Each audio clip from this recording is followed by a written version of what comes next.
Halo semua, kembali lagi di channel Ngomongin Film. Kali ini kita akan membahas alur cerita dari sebuah film yang bercerita tentang sebuah keluarga kecil yang hidup bahagia. Namun semuanya berubah ketika sebuah musibah datang dan mengambil nyawa anak mereka. Meski begitu, sang ayah percaya bahwa anaknya saat ini masih hidup dan berada di dunia lain atau biasa disebut sebagai dunia paralel. Ia pun mencari informasi di internet hingga akhirnya ia menyadari bahwa dunia yang ia tempati saat ini hanyalah terbuat dari struktur dan kode. Lalu apakah sang ayah dapat mengembalikan anaknya yang telah mati?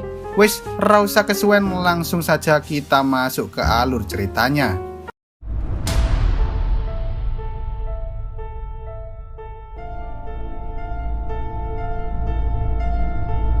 Film ini dimulai dengan sebuah uji coba yang dilakukan terhadap seekor tikus untuk menyelesaikan sebuah labirin. Setelah melakukan beberapa pengujian, tikus itu akhirnya mampu menyelesaikan labirin dengan waktu lebih cepat dari yang sebelum-sebelumnya. Hal itu menandakan bahwa makhluk hidup memiliki memori atau ingatan yang dapat digunakan untuk mengingat suatu hal, termasuk manusia. Dalam bermain game, kita sebagai manusia pasti menggunakan ingatan kita dalam menyelesaikan sebuah permainan untuk mencapai level yang lebih tinggi. Semakin sering kita bermain, maka kita akan semakin mahir dalam memainkan game tersebut. Hal itu terjadi karena manusia menggunakan ingatan mereka untuk belajar, beradaptasi, dan lain-lain. Tanpa menggunakan ingatan, maka kita akan terjebak dalam siklus hidup yang sama tanpa adanya perkembangan, dan film pun baru saja dimulai. Hari itu, seorang pembuat game bernama Brandon beserta istrinya Claire dan anaknya yang bernama Sam sedang berlibur ke sebuah pantai. Mereka bertiga menikmati kebersamaan itu dengan penuh kebahagiaan, canda, dan tawa. Saat mereka sedang bersantai, Sam berniat untuk mencari keong di sekitaran pantai tersebut dan ia berjanji untuk tidak bermain air. Claire pun menyetujuinya dengan syarat Sam tidak pergi terlalu jauh dari pandangan mereka berdua. Lalu saat Sam sedang asik mencari keong, ia tak sadar bahwa ternyata boneka George yang ia bawa sebelumnya terseret oleh ombak. Dengan sembunyi-sembunyi, Sam pun mencoba mengambil boneka itu. Namun naas, ia justru ikut terseret oleh ombak tersebut. Kematian Sam membuat Brandon dan Claire merasa sangat sedih karena selama ini mereka tak pernah membayangkan bahwa hal buruk itu akan terjadi pada keluarga mereka. Dengan sekuat hati, Claire berusaha melepaskan kepergian Sam, namun Brandon yang sangat mencintai anaknya itu tak bisa melepaskannya begitu saja. Saat mereka sedang membereskan barang-barang Sam, Brandon tak sengaja melihat sebuah buku yang bertuliskan The Berenstain Bear. Ia merasa janggal dengan tulisan itu karena Brandon masih sangat ingat bahwa buku itu sebelumnya bertuliskan The Berenstain Bear menggunakan E bukan menggunakan A. Malamnya ketika mereka sedang tidur, tiba-tiba terdengar suara aneh dari dapur dan ternyata itu adalah Matt, kakak laki-laki dari Claire yang datang untuk mencari makanan di kulkas. Brandon kemudian memberikannya beberapa pizza dan ia juga bertanya pada Matt tentang buku The Berenstain Bear itu. Matt pun menjawab bahwa buku itu berjudul The Berenstain Bear yang menggunakan huruf E. Namun Brandon menunjukkan pada Matt bahwa tulisan yang benar adalah The Berenstain Bear menggunakan huruf A. Karena penasaran, Brandon pun mencoba mencarinya di internet. Dan ternyata ada banyak orang selain mereka berdua yang mengira bahwa tulisan di buku itu adalah The Berenstain Bear menggunakan E.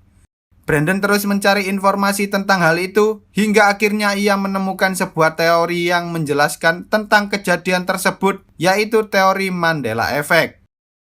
Keesokan harinya, Brandon merasa kebingungan dengan foto mereka bertiga yang menempel di kulkas.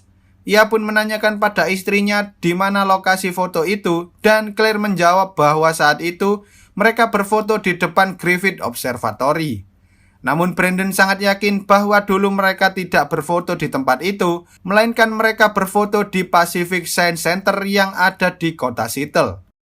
Istrinya yang tak percaya dengan perkataan Brandon menyuruhnya pergi karena saat itu ia sedang sibuk memasak. Brandon kemudian pergi menemui Matt dan membicarakan tentang teori Mandela Effect. Brandon percaya bahwa dunia paralel benar-benar ada dan bumi yang mereka tempati saat ini hanyalah bagian dari sebuah simulasi seperti yang ada di dalam game. Brandon mengatakan jika Mandela Effect itu sendiri merupakan ingatan dari dunia lain yang menyebabkan sebuah kesalahan pada ingatan orang-orang seperti glitch atau bug yang sering terjadi pada sebuah game. Tetapi Matt menjawab bahwa Mandela Effect sebenarnya hanya sebuah false memory atau ingatan palsu yang sering terjadi pada setiap manusia. Brandon terus mempelajari teori-teori Mandela Effect melalui internet hingga akhirnya ia menemukan sebuah artikel yang menjelaskan tentang alat bernama Large Hadron Collider yang diciptakan oleh CERN. Percobaan Large Hadron Collider tersebut dilakukan pada tahun 2008 di Rusia, yang mana pada tahun itu pula beberapa orang mulai menyadari keanehan terjadi pada mereka. Dan salah satu keanehan itu adalah Mandela Effect. Brandon kemudian mencoba mendatangi seorang pastor bernama Isaac untuk mencari tahu tentang keberadaan Tuhan. Namun setelah mendengarkan perkataan Isaac, Brandon justru tak percaya bahwa Tuhanlah yang telah menciptakan dunia ini. Melihat tingkah laku Brandon yang sangat aneh, Claire berusaha mengingatkan Brandon agar tidak terjebak dengan kenangan masa lalu bersama Sam. Ia ingin mengajak Brandon untuk melupakan masa lalu dan menjalani kehidupan yang baru. Namun Brandon tetap yakin bahwa kejadian ini bukanlah kejadian yang seharusnya terjadi pada hidup mereka. Ia lalu menanyakan pada istrinya tentang gambar orang yang ada di Monopoly. Claire sangat yakin bahwa gambar orang yang ada di Monopoly sedang menggunakan sebuah monokel atau kacamata pada satu sisi matanya. Tetapi ketika ia mengeceknya, ternyata gambar orang yang ada di Monopoly itu tidaklah menggunakan monokel. Tak hanya itu, Brandon juga menunjukkan bahwa karakter monyet Curious George sebenarnya tidak memiliki ekor. Hal itu jauh berbeda dengan boneka George milik Sam yang memiliki ekor.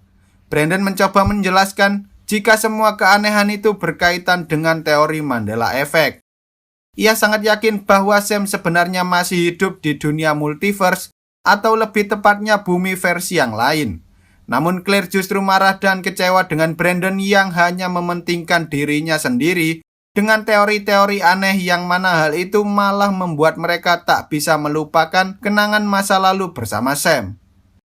Meski begitu, Brandon tetap yakin bahwa Mandela Effect benar-benar ada dan ia melanjutkan penelitiannya tentang teori Mandela Effect hingga akhirnya ia mendapati nama seseorang ilmuwan bernama Dr. Roland Fuchs yang juga meyakini bahwa dunia ini hanyalah sebuah simulasi.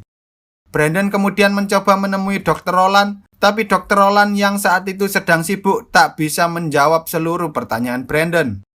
Hal itu membuat Brandon sempat putus asa dan mulai berpikir untuk menjalani kehidupan yang baru bersama istrinya. Namun tiba-tiba, ia mendengar suara Sam dari dalam kamarnya seperti sedang memanggil-manggil dirinya. Hal itu membuat Brandon kembali percaya tentang teori Mandela Effect dan akhirnya ia memutuskan untuk mengunjungi rumah Dr. Roland. Thank you. Di sana mereka berdua berbincang-bincang tentang penelitian Dr. Roland yang menjelaskan bahwa seluruh alam semesta merupakan bagian dari simulasi kehidupan yang hampir mirip dengan sebuah game. Sementara Mandela Effect sendiri terjadi karena adanya sebuah glitch atau bug antara simulasi satu dengan simulasi yang lainnya. Dari penjelasan Dr. Roland, Brandon pun mendapatkan sebuah kesimpulan, jika memang dunia ini terbentuk oleh sebuah program, maka ia bisa mengubah program itu dengan menggunakan script coding agar dunia ini berjalan dengan semestinya tanpa adanya sebuah bug. Tetapi sepertinya ia tak bisa melakukan hal itu jika hanya menggunakan sebuah komputer biasa. Dr. Roland juga setuju jika mereka tak mungkin merubah dunia hanya dengan komputer dengan spesifikasi yang sangat rendah.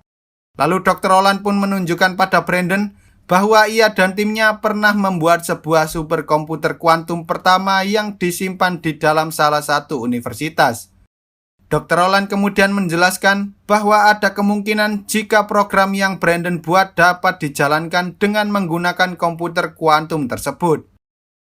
Malamnya ketika Brandon terbangun dari tidurnya, ia melihat ada bayangan anaknya yang sedang memanggil-manggil dirinya. Sejak saat itu, Brandon yang merupakan seorang programming beranggapan bahwa dunia ini tercipta berdasarkan script coding seperti yang ada di dalam sebuah game.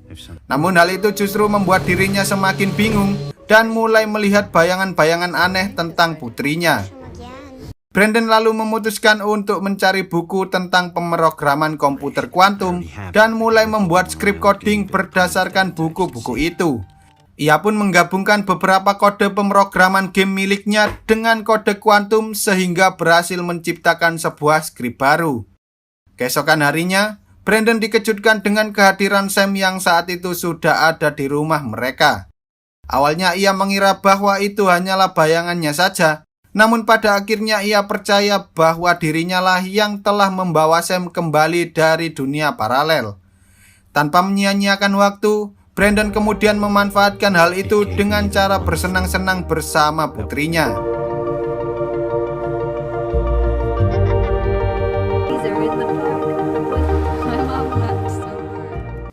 A fact documented in a 30-something-year-old photograph. Beberapa hari pun telah berlalu. Claire yang awalnya baik-baik saja, kini mulai menunjukkan tingkah laku yang sangat aneh.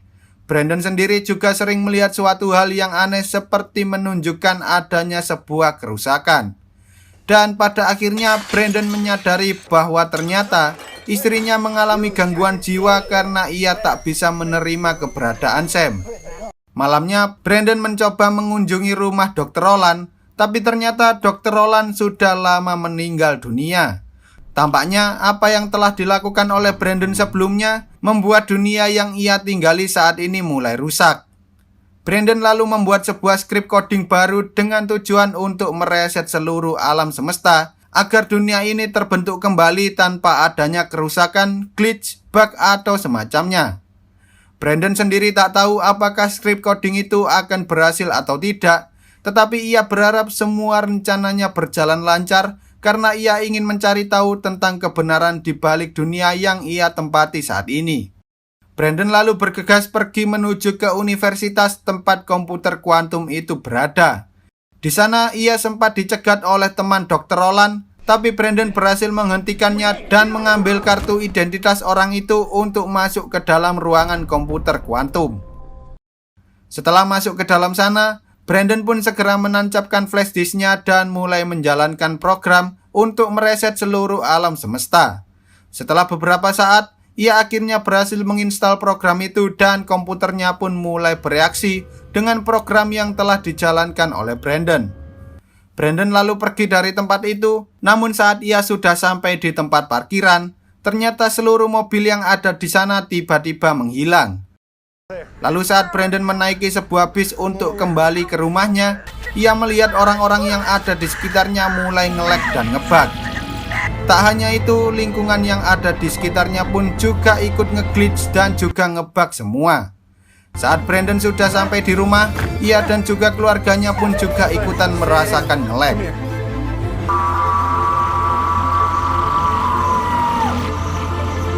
Tak lama setelah itu, seluruh tempat yang ada di sana mulai menghilang, termasuk mereka bertiga. Sesaat kemudian, skrip milik Brandon tiba-tiba berjalan lagi dan dunia pun mulai terbentuk kembali. Planet, mikroba, virus, hewan-hewan laut, dinosaurus, manusia, dan seluruh kota kini kembali seperti sedia kala tanpa adanya bug ataupun kesalahan-kesalahan lainnya. Termasuk Mandela Effect juga ikut menghilang dari muka bumi. Lalu scenes kembali ketika Brandon, Claire, dan juga Sam saat itu sedang berada di pantai. Saat Sam hendak pergi mencari keong, Brandon memanggil Sam dan menyuruhnya untuk meninggalkan boneka George yang sepertinya sudah tidak memiliki ekor lagi. Lalu Sam pergi mencari keong sementara Brandon tetap memperhatikan putrinya itu dan cerita pun tamat. Menurut kalian gimana nih guys? Film tentang dunia yang terbuat dari script coding komputer ini. Apakah kalian percaya kalau dunia ini hanyalah simulasi seperti sebuah game? Kalau Mimin sih ya nggak percaya. Menurut Mimin, film ini sangat jauh dari kenyataan alias hanya sebuah hiburan semata. Secara logika, Masa iya bumi dan alam semesta hanya terbuat dari script coding komputer?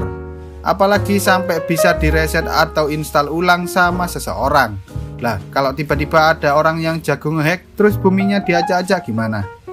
Bisa-bisa langsung hancur dan kiamat seluruh alam semesta ini ya kan? Oke lah, sekian dulu untuk video kali ini. Semoga kalian semua terhibur. Jangan lupa untuk menekan tombol subscribe dan nyalakan loncengnya agar kalian tidak ketinggalan dengan video-video terbaru dari channel ini. See you on the next video dan sampai jumpa.